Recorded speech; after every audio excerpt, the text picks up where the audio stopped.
Hello everyone, I hope that you're doing well. Thank you for tuning in because this is an experiment and we are going to be reacting to the season 6 trailer for My Hero Academia. I think I'm going to be reacting to two. We've got the one that was released 1 month ago by the Crunchyroll collection, but I also see here there was one that was released 12 days ago by a YouTube channel called Warded, and then 3 Japanese characters afterwards. I don't know what that is, but I assume they're official because the thumbnail looks brooding. Like, I don't know, like we've got a lot of purple here. After I release like all of part 1 of Spy X Family, I'm going to react to My Hero Academia, despite the fact that Spy X Family part 2 is competing with My Hero Academia season 6 as they are being released on the same day. Obviously, My Hero Academia comes first because it's a bigger anime, and I feel like I'm a lot more invested in it because while Spy X Family is perfectly wholesome and very sweet and beautiful, My Hero Academia, first of all, it gets more views, and secondly, I never thought I'd be so invested in this, but I am. So yeah, I am going to react to the trailers. I'm gonna react to My Hero Academia Season 6 official trailer first, though. I need the volume all the way up.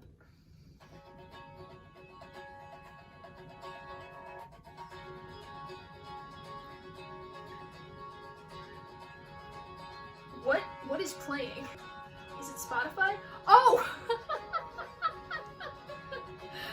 Okay.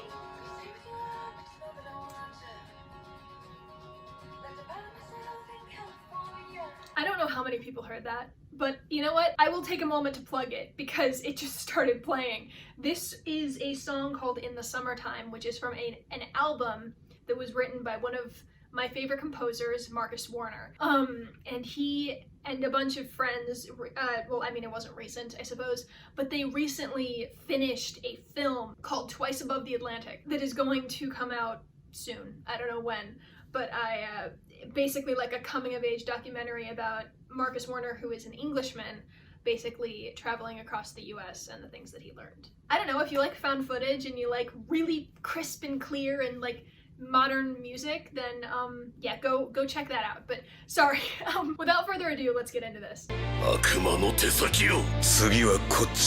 Everybody looks so epic and angry. Literally everybody's about to. Whoa! Dabi! You got a jacket there, bud!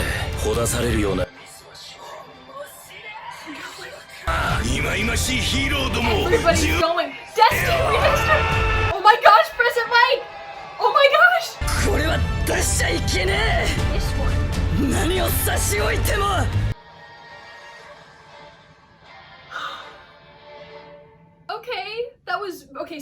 That was very fast and it was very quick. It has become obvious now that all of the things that I was spoiled on in My Hero Academia, because I was spoiled, for those of you who are like just now seeing me, hi, I'm 7thread, this is my channel, and for My Hero Academia specifically, I did not know that I was going to be reacting and filming My Hero Academia to such an extent as this.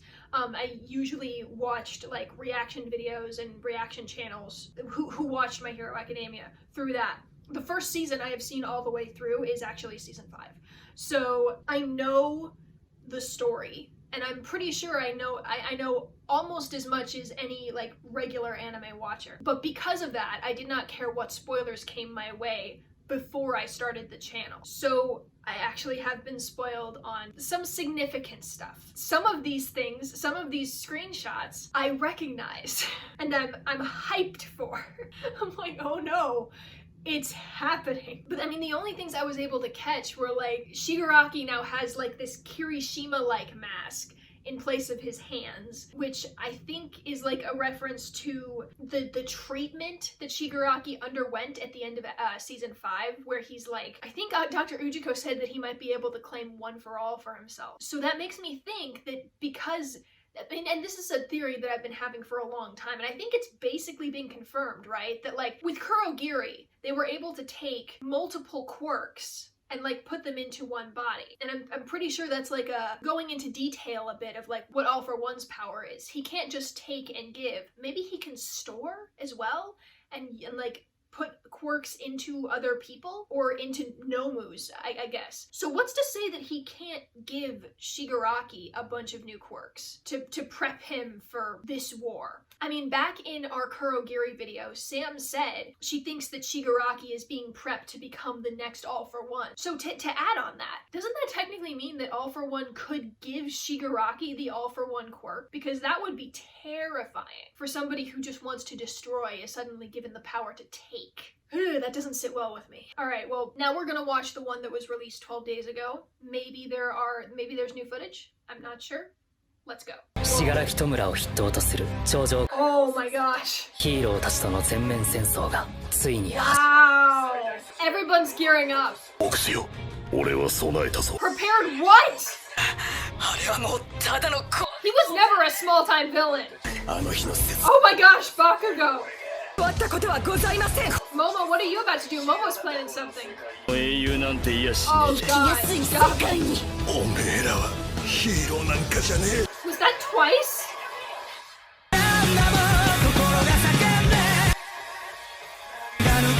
Oh my gosh, Aizawa looks awesome! Fox looks awesome! Was that Mount Lady versus Gigantomachia? You're not a loser!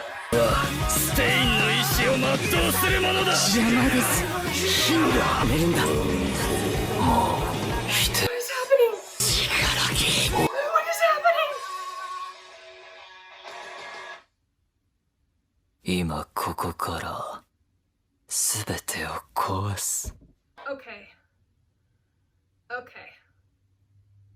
Okay. There was a lot more in that than I thought. We're gonna go through. So I feel like that's what we're going to do. We're going to go through the screenshots.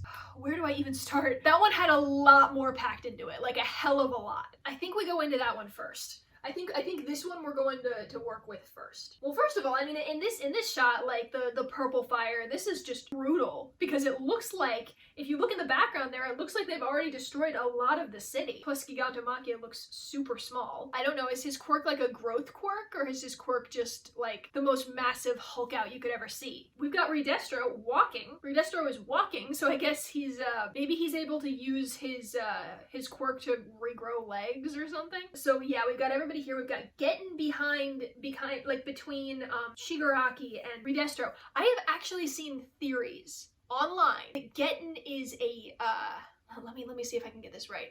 The Getten is a Himura, a relative of Rei, Todoroki's mom, and that would explain like the ice powers and maybe why Endeavor wanted to do a quirk marriage to begin with. Maybe Getten's power is what Rei's power could have been if she had really put in the work. I don't know. I mean, I think it's a plausible theory. It's interesting. I'll knock that up on the shelf. My Toga and Monoma are siblings / cousins / related. So there's that. I love how it looks like there isn't much of them. There's a lot of fire here, but then you've got all of these heroes. I'm actually going to skip. There is a shot here that I'm going to skip over. I don't really want to touch on it because I've been spoiled on it. This. Right. Yeah, I'm gonna skip over it, but like, I guess I want to let people know that I have seen it, I have acknowledged it, I know what happens, and, you know, just, I'm ready. I'm ready, let's do this. Like, Aizawa just looking murderous. There's this shot of him looking murderous in like almost a desaturated sort of light, so I wonder if like this is during a super epic moment, and Mount Lady just, I think it looks like Gigantomachia's like tackling, and she's just like, no! And I love that. It's a blink and you'll miss it moment here with, I'm trying to find, like, Hawks has these red lasers around him, and I'm pretty sure that they're just his feathers moving at a very fast speed. Ugh. Scary. Then Bakugo saying, I can't afford to stay a loser. I guess calls back to like the fight he lost to Deku in, was it season 3 or something? This bit here. Dabi going, I'm a man who will make Stain's will a reality. You kind of forget that Dabi and Toga and Spinner came from like outpouring of support of Stain's ideals as Stain sort of went viral after his defeat. I mean, Spinner supported Stain because he was like, yes, I can see, I want to see what kind of future this is. Toga is literally like, blood, Stain's all about blood, so am I. I don't know, she's in it for the aesthetic, let's just say.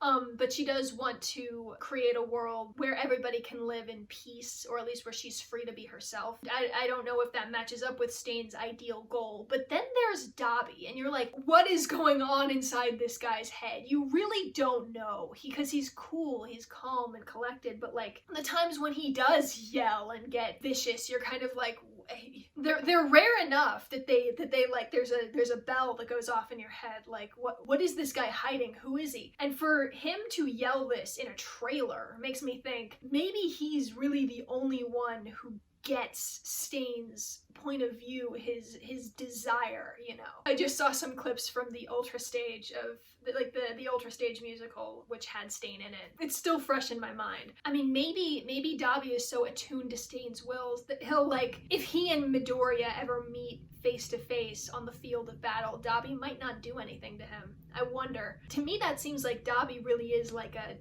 the hand of Stain. It's very intriguing to me. There's this scene, which again, like we've got Twice doing his sad man's parade, but he looks really sad. Like all of the clones are crying too. I'm thinking maybe somebody died. Like, I mean, I have an idea of what might be happening here.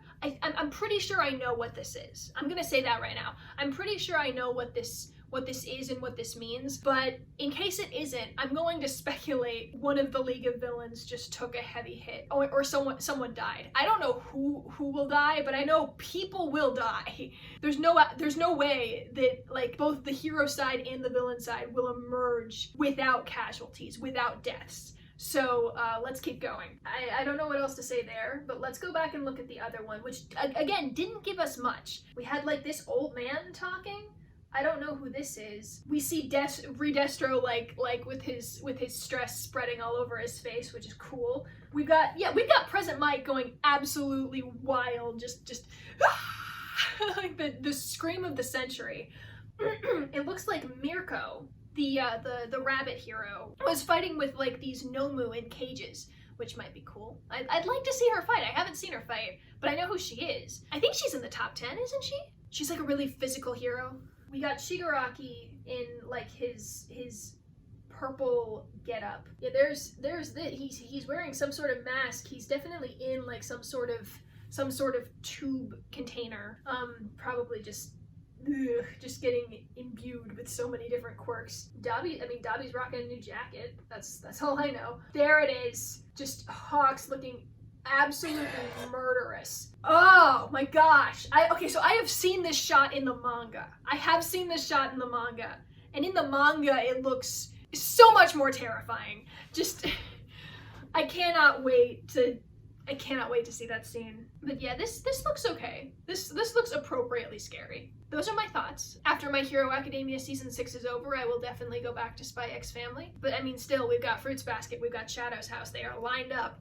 Thank you for all of those people who waited for me. I know it was a long hiatus, but I'm back. Still got a lot of stuff coming up, so if you'll be patient with me, that would be greatly appreciated. Be sure to like and comment and ding the bell for notifications and subscribe. You don't have to, but I am trying to make this a source of income for me, so it would be super, super cool if you did.